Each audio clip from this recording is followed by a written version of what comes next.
Hi, folks. This is John Capozzi with Remodeling Wizards of Maryland, and I'm here today to talk with you about how you can get an idea of what it will cost for you to do your next home improvement project.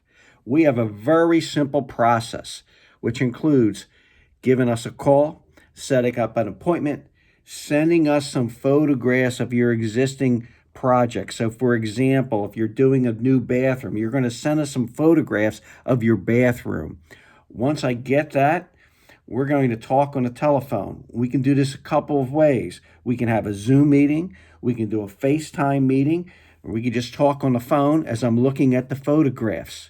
I'm going to ask you a ton of questions, all kinds of things, because I'm going to really want to get a good sense of what it is that you want to do, what it is that you want to accomplish. So I'm going to ask you, paint me a picture of what this new bathroom is going to look like.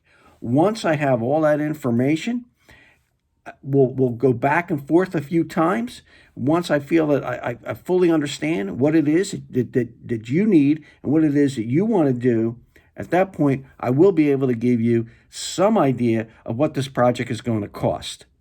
So if you're interested in getting that idea of what your next home improvement project is going to cost you, simply give us a call. Let's set up a time to talk, and we'll do it on the phone at your convenience. Good talking with you, and I'm hoping to hear from you soon.